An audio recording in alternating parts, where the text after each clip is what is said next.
Golf club کی تقریب تقسیم انعامات مکنت کی جا رہی تھی۔ 16 سالہ سالار سکندر بھی انڈر 16 کی کیٹیگری میں 17 انڈر پار کے اسکور کے ساتھ پہلی پوزیشن میں ٹرافی وصول کرنے کے لیے موجود تھا۔ سکندر عثمان نے سالار سکندر کا نام پکارے جانے پر تالیاں بجاتے ہوئے اس ٹرافی کیبنٹ کے بارے میں سوچا، جسے اس سال انہیں کچھ مزید تبدیلیاں کروانی پڑیں گی۔ سالار کو ملنے والی شیلڈز اور ٹرافیز کی تعداد اس سال بھی پچھلے سالوں جیسی ہی تھی۔ ان کی تمام بچے ہی پڑھائی میں بہت اچھے تھے، مگر سالار سکندر باقی سے مختلف تھا۔ ٹرافی، شیلڈ، سرٹیفکیٹس کے معاملے میں وہ سکندر عثمان کے باقی بچوں سے بہت آگے تھا۔ 150 آئی کیو لیول کے حامل اس بچے کا مقابلہ کرنا ان میں سے کسی کے لیے معمولی بات نہیں تھی۔ فخریہ انداز میں تالیاں بجاتے ہوئے سکندر عثمان نے دائیں طرف بیٹھی ہوئی اپنی بیوی سے سرگوشی میں کہا، یہ گولف میں اس کی 13ویں اور اس سال کی 4تھی ٹرافی ہے۔ ہر چیز کا حساب رکھتے ہیں آپ؟ اس کی بیوی نے مسکراتے ہوئے جیسے قدرے ستائش انداز میں اپنے شوہر سے کہا، جس کی نظریں اس وقت مہمان خصوصی سے ٹرافی وصول کرتے ہوئے سالار پر مرکوز تھیں۔ صرف گولف کا، اور کیوں، وہ تم اچھی طرح جانتی ہو۔ سکندر عثمان نے اپنی بیوی کو دیکھا، جو اب سیٹ کی طرف جاتے ہوئے سالار کو دیکھ رہی تھیں۔ آئی بیٹ اگر یہ اس وقت مقابلے میں شرکت کرنے والا پروفیشنل کھلاڑیوں کے ساتھ کھیل رہا ہوتا تو بھی اس وقت اس کے ہاتھ میں یہی ٹرافی ہوتی۔ سکندر عثمان نے بیٹے کے دور سے دیکھتے ہوئے کچھ فخریہ انداز میں دعویٰ کیا۔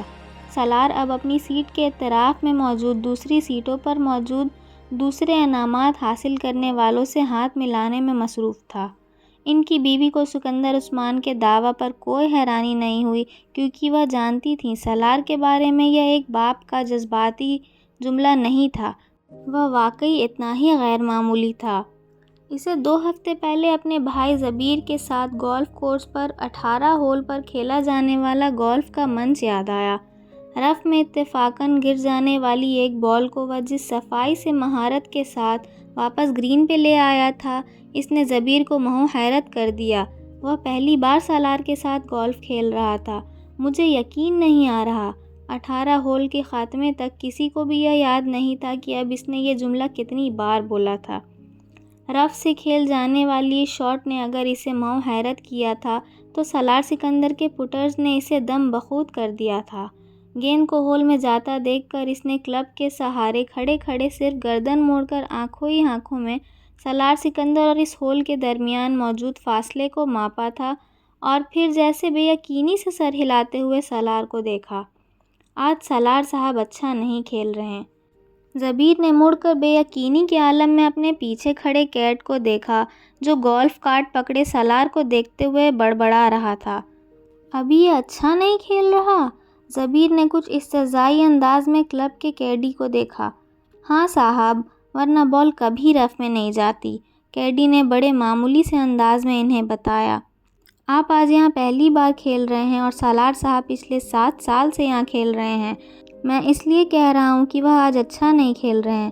کیڈی نے زبیر کے معمولات میں اضافہ کیا، اور زبیر نے اپنی بہن کو دیکھا جو فخریہ انداز میں مسکرا رہی تھی۔ اگلی بار میں پوری تیاری کے ساتھ آؤں گا، اور اگلی بار کھیل کی جگہ انتخاب بھی میں کروں گا، زبیر نے کچھ خفت کے عالم میں اپنی بہن کے ساتھ سالار کی طرف جاتے ہوئے کہا۔ اینی ٹائم اینی پلیس، انہوں نے اپنے بیٹے کی طرف سے اپنے بھائی کو پراعتماد انداز میں چیلنج کرتے ہوئے کہا۔ میں تمہیں اس ویکنڈ پر TADA کے ساتھ کراچی بلانا چاہتا ہوں، انہوں نے سالار کے قریب پہنچ کر ہلکے پھلکے انداز میں کہا۔ سالار مسکرایا۔ کس لیے؟ میرے بہاف پر تمہیں کراچی چیمبر آف کامرس کے صدر کے ساتھ ایک میچ کھیلنا ہے۔ میں اس بار الیکشن میں اس سے ہارا ہوں، مگر وہ اگر کسی سے گولف کا میچ ہار گیا تو اسے ہارٹ اٹیک ہو جائے گا، اور وہ بھی ایک بچے کے ہاتھوں۔ So let settle the scores. وہ اپنے بھائی کی بات پر ہنسی تھی، مگر سالار کے ماتھے پر چند بل نمودار ہو گئے تھے۔ بچہ؟ اس نے ان کا جملے میں موجود واحد قابل اعتراض لفظ پر زور دیتے ہوئے اسے دہرایا۔ میرا خیال ہے انکل، مجھے کل آپ کے ساتھ 18 ہولز کا ایک اور گیم کرنا پڑے گا۔ اسجد دروازہ کھول کر اپنی امی کے کمرے میں داخل ہوا۔ امی، آپ سے ایک ضروری بات کرنی ہے۔ ہاں کہو، کیا بات ہے؟ اسجد صوفے پر بیٹھ گیا۔ آپ ہاشم انکل کی طرف نہیں گئیں؟ نہیں کیوں، کوئی خاص بات ہے؟ ہاں امامہ اس ویکنڈ پر آئی ہوئی ہے۔ اچھا آج شام کو چلی جاؤں گی، تم گئے تھے وہاں؟ شکیلہ نے مسکراتے ہوئے کہا۔ ہاں میں گیا تھا۔ کیسی ہے وہ؟ اس بار تو خاص عرصہ کے بعد آئی ہے، شکیلہ کو یاد آیا۔ ہاں 2 ماہ کے بعد۔ شکیلہ کو ازجد کچھ الجھا ہوا لگا۔ کوئی مسئلہ ہے؟ امی مجھے امامہ پچھلے کچھ عرصے سے بہت بدلی لگ رہی ہے، اس نے ایک گہری سانس لیتے ہوئے کہا۔ بدلی کا کیا مطلب؟ مطلب تو میں شاید آپ کو نہیں سمجھا سکتا، اس کا رویہ میرے ساتھ کچھ عجیب سا ہے، ازجد نے کندھے اچکاتے ہوئے کہا۔ آج تو وہ ایک معمولی سی بات پر ناراض ہو گئی، پہلے جیسی کوئی بات ہی نہیں رہی ہے اس میں کچھ نہیں کہہ پا رہا ہوں، اسے کیا ہوا ہے؟ تمہیں وہم ہو گیا ہوگا ازجد، اس کے رویہ کیوں بدلنے لگا؟ تم کچھ زیادہ جذباتی ہو کر سوچ رہے ہو۔ شکیلہ نے اسے حیرانی سے دیکھا۔ نہیں امی، پہلے میں بھی یہی سوچ رہا تھا کہ شاید مجھے وہم ہو گیا ہے، لیکن اب خاص طور پر آج مجھے اپنے یہ احساسات صرف وہم نہیں لگے ہیں۔ وہ بہت اکھڑے سے انداز میں بات کرتی رہی مجھ سے۔ تمہارا کیا خیال ہے؟ شکیلہ نے برش میز پر رکھتے ہوئے کہا۔ یا تم مجھے نہیں پتا؟ تم نے پوچھا اس سے؟ ایک بار نہیں کئی بار۔ پھر؟ ہر بار آپ کی طرح وہ بھی یہی کہتی ہے کہ مجھے غلط فہمی ہو گئی ہے، اس نے کندھے اچکاتے ہوئے کہا۔ کبھی وہ کہتی اسٹڈیز کی وجہ سے ایسا ہے، کبھی کہتی وہ میچیور ہو گئی ہے اس لیے۔ یہ ایسی کوئی غلط بات تو نہیں ہے؟ ہو سکتا ہے واقعی یہی بات ہو، شکیلہ نے کچھ سوچتے ہوئے کہا۔ امی بات سنجیدگی کی نہیں ہے، مجھے لگتا ہے وہ مجھ سے کترانے لگی ہے، ازجد نے کہا۔ تم فضول باتیں کر رہے ہو ازجد، میں نہیں سمجھتی کہ ایسی کوئی بات ہوگی، ویسے بھی تم دونوں تو بچپن سے ایک دوسرے کو جانتے ہو، ایک دوسرے کی عادت سے واقف ہو۔ شکیلہ کو بیٹے کے خدشات بالکل بے معنی لگے۔ ظاہر ہے عمر کے ساتھ کچھ تبدیلیاں آئی ہی جاتی ہیں، اب بچے تو رہے نہیں تم لوگ، تم معمولی باتوں پر پریشان ہونے کی عادت چھوڑ دو، انہوں نے بیٹے کو سمجھاتے ہوئے کہا۔ ویسے بھی ہاشم بھائی اگلے سال اس کی شادی کر دینا چاہتے ہیں، وہ کہہ رہے تھے کہ وہ اپنی تعلیم بعد میں مکمل کرتی رہے گی، کم از کم وہ تو اپنے فرض سے سب قدوش ہو جائے، شکیلہ نے انکشاف کیا۔ انکل نے ایسا کب کہا؟ ازجد کچھ چونکا۔ کئی بار کہا ہے، میرا خیال ہے وہ لوگ تو تیاریاں بھی کر رہے ہیں، ازجد نے ایک اطمینان بھری سانس لی۔ ہو سکتا ہے امامہ اس وجہ سے قدرے پریشان ہو۔ ہاں ہو سکتا ہے، بہرحال یہی صحیح ہے، اگلے سال شادی ہو جانی چاہیے، ازجد نے کچھ مطمئن ہوتے ہوئے کہا۔ وہ 16-17 سال کا ایک دبلا پتلا مگر لمبا لڑکا تھا، اس کے چہرے پر بلوغت کا وہ گہرا رواں نظر آ رہا تھا جسے ایک بار بھی شیو نہیں کیا گیا تھا، اور اس رویے نے اس کی چہرے کی معصومیت کو برقرار رکھا تھا۔ وہ سپورٹ شارٹس اور ایک ڈھیلی ڈھالی شرٹ پہنے ہوئے تھا، اس کے پیروں میں کاٹن کی جرابیں اور جاگرز تھے۔ چوئنگم چباتے ہوئے اس نے آنکھوں میں ایک عجیب طرح کی بے چینی اور اضطراب تھا۔ وہ اس وقت ایک پرہجوم سڑک کے بیچوں بیچ ایک ہیوی ڈیوٹی موٹر سائیکل پر بیٹھا ہوا تیزی سے تقریباً اسے اڑائے لے جا رہا تھا۔ وہ کسی قسم کے ہیلمٹ کے بغیر تھا اور بہت ریش انداز میں ڈرائیو کر رہا تھا۔ اس نے 2 دفعہ سگنل توڑا، 3 دفعہ خطرناک طریقے سے کچھ گاڑیوں کو اوورٹیک کیا، 4 دفعہ بائک چلاتے چلاتے اس کا اگلا پہیہ اٹھا دیا اور کتنی ہی دیر تک صرف ایک ہی پہیے پر بائک چلاتا رہا۔ 2 دفعہ دائیں بائیں دیکھے بغیر اس نے برق رفتاری سے اپنی مرضی کا ٹرن لیا، 1 دفعہ وہ زگ زیگ انداز میں بائک چلانے لگا، 6 دفعہ اس نے پوری رفتار سے بائک چلاتے ہوئے اپنی دونوں پاؤں اٹھا دیے، پھر ایک دم اسی رفتار سے بائک چلاتے ہوئے اس نے ون وے کے خلاف ورزی کرتے اس لین کو توڑا اور دوسری لین میں زناٹے کے ساتھ گھس گیا۔ سامنے سے آتی ہوئی ٹریفک کی بریکیں ایک دم چرچرانے لگی، اس نے فل سپیڈ پر بائک چلاتے ہوئے ایک دم ہینڈل پر سے اپنے ہاتھ ہٹا دیے، بائک پوری رفتار کے ساتھ سامنے سے آنے والی گاڑی کے ساتھ ٹکرائی، وہ ایک جھٹکے کے ساتھ ہوا میں بلند ہوا اور پھر کسی چیز پر گرا، اسے اندازہ نہیں ہوا، اس کا ذہن تاریک ہو چکا تھا۔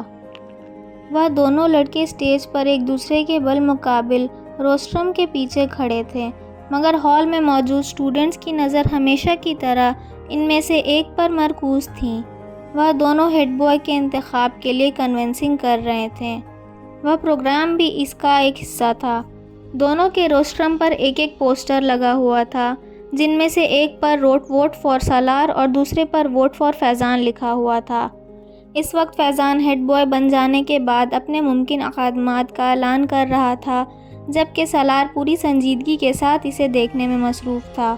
فیضان اسکول کا سب سے اچھا مقرر تھا اور اس وقت بھی وہ اپنے خوش خطابت کے کمال دکھانے میں مصروف تھا اور اسی برٹش لب و لہجے میں بات کر رہا تھا جس کے لیے وہ مشہور تھا۔ بہترین ساؤنڈ سسٹم کی وجہ سے اس کی آواز اور انداز دونوں ہی خاص متاثر کن تھے۔ ہال میں بلا شبہ سکوت طاری تھا اور یہ خاموشی صرف اس وقت ٹوٹتی جب فیضان کے سپورٹرز اس کے کسی اچھے جملے پر داد دینا شروع کرتے اور ہال ایک دم تالیوں سے گونج اٹھتا۔ آدھا گھنٹے کے بعد جب اپنے لیے ووٹ کی اپیل کرنے کے بعد خاموشی ہوئی تو ہال میں اگلی کئی منٹ تالیاں اور سیٹیاں بجتی رہیں۔ ان تالیاں بجانے والوں میں خود سالار سکندر بھی شامل تھا۔ فیضان نے ایک فاتحانہ نظر ہال پر اور سالار پر ڈالی اور اسے تالیاں بجاتے دیکھ کر اس نے گردن کے ہلکے سے اشارے سے اسے سراہا۔ سالار سکندر آسان حریف نہیں تھا، یہ وہ اچھی طرح جانتا تھا۔ اسٹیج سیکریٹری اب سالار سکندر کے لیے اناؤنسمنٹ کر رہے تھے۔ تالیوں کی گونج میں سالار نے بولنا شروع کیا، گڈ مارننگ فرینڈز۔ وہ ایک لفظ ٹھہرا، فیضان اکبر ایک مقرر طور پر یقیناً ہمارے اسکول کا عشاء ہے۔ میں یا دوسرا کوئی بھی ان کی مقابلے میں کسی اسٹیج پر کھڑا نہیں ہو سکتا۔ وہ ایک لمحے کے لیے رکا۔ اس نے فیضان کے چہرے کو دیکھا جس پر ایک فخریہ مسکراہٹ ابھر رہی تھی، مگر سالار کے جملے کے باقی حصوں نے اگلے لمحے اس کی مسکراہٹ کو غائب کر دیا۔ اگر معاملہ صرف باتیں بنانے کا ہو تو۔ ہال میں ہلکی سی کھلکھلاہٹ ابھر آئی۔ سالار کے لہجے سنجیدگی سے برقرار تھے، مگر ایک ہیڈ بوائے اور مقرر میں بہت فرق ہوتا ہے۔ مقرر کو باتیں کرنی ہوتی ہیں، ہیڈ بوائے کو کام کرنا ہوتا ہے۔ دونوں کے درمیان فرق ٹاکر اور ڈوئر کا ہوتا ہے، اور great talkers are not great doers. Salar کے سپورٹرز کی تالیاں سے ہال گونج اٹھا۔ میرے پاس فیضان اکبر جیسے خوبصورت لفظوں کی روانی نہیں ہے، اس نے اپنی بات جاری رکھی۔ میرے پاس صرف میرا نام ہے اور میرا انتصار کن ریکارڈ ہے، اور مجھے کنونسنگ کے لیے کوئی لفظوں کی دریا نہیں بہانی ہے، مجھے صرف چند الفاظ کہنے ہیں۔ وہ ایک بار پھر رکا، trust me and vote for me. مجھ پر اعتماد کریں اور مجھے ووٹ دیں۔ اس نے شکریہ ادا کرتے ہوئے جس وقت اپنے مائک کو آف کیا، اس وقت ہال تالیوں سے گونج رہا تھا۔ 1 منٹ 40 سیکنڈ میں وہ اس نے تلی اور کیلکولیٹڈ انداز میں بولا تھا جو اس کے خاص تھی، اور اسی 1.5 منٹ نے فیضان کا تختہ کر دیا تھا۔ اس ابتدائی تعارف کے بعد دونوں امیدواروں سے سوال و جواب کا سلسلہ شروع ہوا تھا۔ سالار سکندر کو جوابات میں ابھی بھی اتنے ہی اختصار سے کام لے رہا تھا جتنا اس نے اپنی تقریر میں لیا تھا۔ سب سے طویل جواب پر 4 جملوں پر مشتمل تھا، جبکہ فیضان کا سب سے مختصر جواب بھی 4 جملوں پر مشتمل نہیں تھا۔ فیضان کی وہ فصاحت اور بلاغت جو پہلے سے خوبی سمجھی جاتی تھی، اس وقت سٹیج پر سالار کے مختصر جوابوں کے سامنے چرب زبانی نظر آ رہی تھی، اور اس کا احساس خود فیضان کو بھی ہو رہا تھا۔ جو سوال کا جواب سالار ایک لفظ یا ایک جملے میں دے دیتا، اس کے لیے فیضان کو عادتاً تومید باندھنی پڑتی، اور سالار کو اپنی تقریر میں اس کے بارے میں کیا ہوا یہ تبصرہ وہاں موجود اسٹوڈنٹس کو کچھ اور صحیح محسوس ہوتا۔ یہ ایک مقرر صرف باتیں کر سکتا ہے۔ سالار سکندر کو ہیڈ بوائے کیوں بنانا چاہیے؟ سوال کیا گیا۔ کیونکہ آپ بہترین شخص کا انتخاب چاہتے ہیں، جواب آیا۔ کیا یہ جملہ خود ستائشی نہیں ہے؟ اعتراض کو رد کر دیا گیا۔ نہیں، یہ جملہ خود شناسی نہیں۔ اعتراض کو رد کر دیا گیا۔ خود ستائشی اور خود شناسی میں کیا فرق ہے؟ ایک بار پھر چپتے ہوئے لہجے میں پوچھا گیا۔ وہی جو فیضان اکبر اور سالار سکندر میں ہے، سنجیدگی سے کہا گیا۔ اگر آپ کو ہیڈ بوائے نہ بناؤں تو کیا فرق پڑے گا آپ کو؟ فرق مجھے نہیں، آپ کو پڑے گا۔ کیسے؟ اگر بہترین آدمی کو ملک کی لیڈر نہ بنایا جائے تو فرق قوم کو پڑتا ہے، اس بہترین آدمی کو نہیں۔ آپ اپنے آپ کو پھر بہترین آدمی کہہ رہے ہیں۔ ایک بار پھر اعتراض کیا گیا۔ کیا اس ہال میں کوئی ایسا ہے جو خود کو بڑے آدمی کے ساتھ ایکویٹ کرے؟ ہو سکتا ہے ہو، پھر میں اس سے ملنا چاہوں گا۔ ہال میں ہنسی کی آواز ابھر آئی۔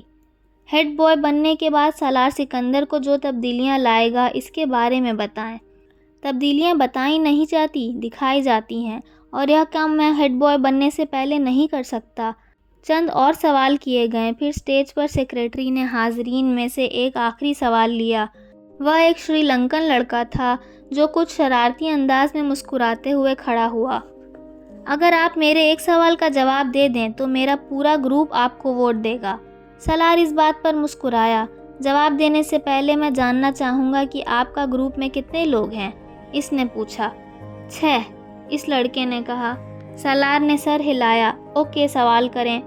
آپ کو کچھ حساب کتاب کرتے ہوئے مجھے بتانا ہے کہ اگر ہم 267895 میں 952852 کو جمع کریں، پھر اس میں سے 39999 کو تفریق کریں اور پھر اس میں 929292 کو جمع کریں اور اسے وہ شری لنکن لڑکا ٹھہر کر ایک کاغذ پر لکھا ہوا ایک سوال پوچھ رہا تھا۔ 6 کے ساتھ ضرب دیں، پھر اسے 2 کے ساتھ تقسیم کریں اور جواب میں 492359 کو جمع کریں تو جواب میں 1/4 کیا ہوگا؟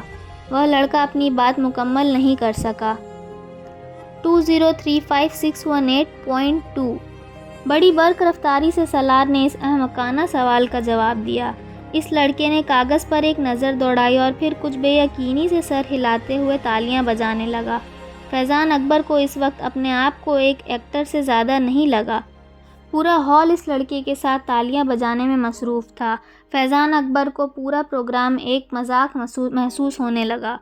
1 گھنٹے کے بعد جب وہ سالار سکندر سے پہلی اس اسٹیج سے اتر رہا تھا تو وہ جانتا تھا کہ وہ مقابلے سے پہلے ہی مقابلہ ہار چکا تھا۔ 150 IQ لیول والے اس لڑکے کے ساتھ اس زندگی میں اس سے پہلے کبھی اتنا حسد محسوس نہیں ہوا۔ امامہ آپا، آپ لاہور کب جائیں گی؟ وہ اپنے نوٹس کو دیکھتے ہوئے چونکی۔ سر اٹھا کر اس نے سعد کو دیکھا۔ وہ سائیکل کو رفتار اب بالکل آہستہ کیے اس کے گرد چکر لگا رہا تھا۔ کل؟ کیوں؟ تم کیوں پوچھ رہے ہو؟ امامہ نے اپنی فائل بند کرتے ہوئے کہا۔ جب آپ چلی جاتی ہیں تو میں آپ کو بہت مس کرتا ہوں، وہ بولا۔ کیوں؟ امامہ نے مسکراتے ہوئے پوچھا۔ کیونکہ آپ مجھے بہت اچھی لگتی ہیں اور آپ میرے لیے بہت سے کھلونے لاتی ہیں اور آپ مجھے سیر کروانے لے کر جاتی ہیں اور آپ میرے ساتھ کھیلتی ہیں، اس لیے۔ اس نے تفصیلاً جواب دیا۔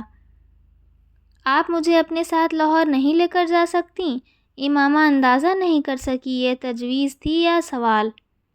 میں کیسے لے جا سکتی ہوں؟ میں تو خود ہاسٹل میں رہتی ہوں۔